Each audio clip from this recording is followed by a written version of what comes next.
Hello and welcome to Shelf Life. I'm Kimberly Dykeman. Now, we use the power of video and the internet to literally breathe life into the written word by bringing you the real people, the real purpose, and real perspective of literature today. Now, my first guest is a pretty phenomenal guy. He's touched many, many people's lives as a prosecutor, a defense attorney, a mediator, and a counselor. And his book, Children of Abraham, will probably grow that exponentially. Now, depending on the weather, he may quote Gandhi, Tao Te Ching, or The Godfather. We don't know what's going to come at us today, but please put a warm welcome together for Bob Martin. Hello. Hello. How are you doing? Doing fine. Happy to be here. Thank you. All right, we're going to dive into Children of Abraham. This was a book that I couldn't put it down.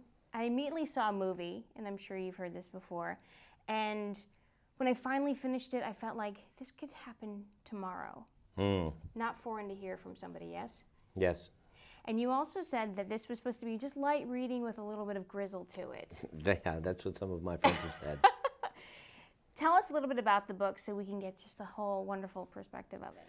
Well, Children of Abraham is it's a story about redemption and the failure to redeem. It's a story that really takes a look at 7 characters who have serious flaws and the disconnect between what they claim they believe in and their behavior, like it is for most of us. And front and center is God. And he's Yes. almost like leading the entire story, is he Yes, not? yes. Well, in order to create the dramatic tension in that disconnect, I decided to bring God into a presence that's undeniable. So he leaves messages on the bottom of the ticker on news stations or on the ticker in Times Square. Right. And at first people think it's a hoax, but over time it becomes fairly undeniable that God is making his presence known. The question is, how does that affect the characters in the world? Precisely. So in taking on this huge subject matter, God speaking to us, making himself known, what just got under your skin and prompted you to even put pen to paper on this? Well, I suppose what finally pushed me over the edge and made me pick the pen up that first time were the events that followed 9/11. You know, I have children, and I remember when my children would be arguing, they would go on, but if they started arguing about which one loved me best or which one knew me better, that would be something I would always kind of intercede in. And I wondered after 9/11 if God would be looking down at the children of Abraham and watching them fight each other in his name. Right. Well, you wanted to entertain the reader. You definitely got that. You got them thinking. But what challenge are you really placing in front of them by taking on this big what if? You know, in the Old Testament, Moses comes down from the mountain and he brings down 10 commandments. If you look at old Jewish writings in the Torah, there are hundreds of rules and regulations. But when Jesus comes in the New Testament, he says, I have just 2 commandments. One, love your God, and love your neighbor as yourself. Simplified it down to a very simple principle of love. I remember the Dalai Lama once said, don't be Buddhist, be kind. And I think that with the diversity of churches that have predominated, we've got so wrapped up in customs and rules and regulations and ways of doing things that we've lost the simple, common rule of love your neighbor and be kind. You don't need to have rules of courtesy if you are a kind person. And the challenge is to get back to that. Do you think it would be possible?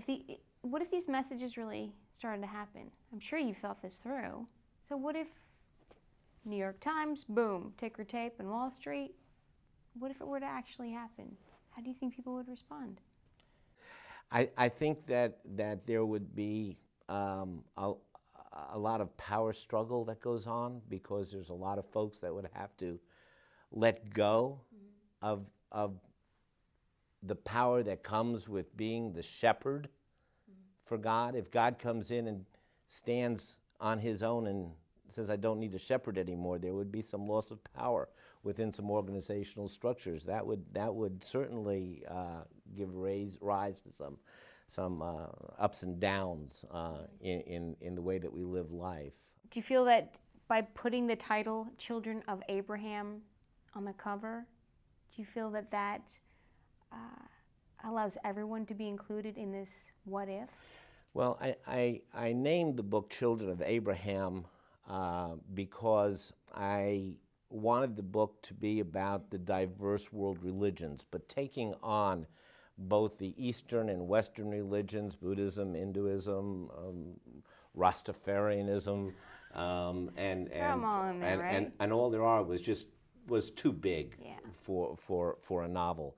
So I decided that I would just confine it to the Judeo-Christian religions, Islam, Judaism, and Christianity in its Protestant and Catholic forms. Okay. So back up to, you said in speaking with folks who put this together, what was the research like? What is... Fascinating. Okay. Absolutely fascinating. Give us an example. Well, you know, as a therapist and as an attorney, I spent 30 years dealing with people at the edge of existence, dealing with their lives in a place of crisis. And so when I went to research their probable avenues and their searches for answers, it took me to speaking with people in the various faiths that my characters belong to. So I had the opportunity to speak with imams, with rabbis, with pastors, with priests, and we did a lot of role-playing. I would actually go in and ask them if someone came to them with their life in this particular crisis, what kind of pastoral advice would they give? And then I incorporated a lot of that into the book. Okay. What's next in your shelf life? Because I'm sure you're not sitting around just saying, well, that's enough. I know there's more in you. What's next? I came up with the question to ask myself that stumped me for just a moment. That was, you know, why am I attracted to these big issues? I mean, why, if I'm going to sit down and write a book, why write a book about something religious or spiritual? I mean, when my background's in law and therapy. And ultimately, I think it's the big questions that are the most fascinating, that bring us all together and where we find the most commonality. You know, for so many years, I got up every morning as a trial lawyer and I went to battle, I went to war. And after doing that for many years, I decided that in therapy, you have a chance to work on a deeper level, but in a non-adversarial way. And once you start talk about progressing, moving forward in a way that's not adversarial, you have to incorporate the divine. And I think that's the attraction for me. So you've got another book coming out? Yeah. Based around? Yes. Well, I wonder, you know, when looking in the Bible, one of the things that we find is that at about the age 13, Jesus is visiting a city with his parents, and they lose him, and they're looking for him and find him speaking with a group of rabbis, and he asks, "Why did you not think I would be in my Father's house?" The next we hear from him is he's being baptized by John the Baptist at the age of 29. The question I wonder about is, where was he between 13 and 29? And so my next novel will take a look at that and come up with a fictionalized account of where Jesus may have been. So if people want to find out more about Mr. Martin, where do they look? At my website. At your website, which is? rhmartin.net. Oh my gosh, I can't wait for the next one. Thank you so much for taking the time. I really appreciate it. Thank you.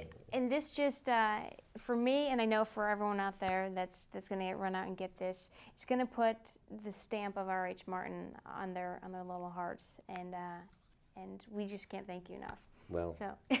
I thank you, and if it just makes a little difference, it's all worthwhile. Absolutely. Well, thanks so much for watching Shelf Life. I'm Kimberly Dykman, and hopefully we'll be seeing you real soon.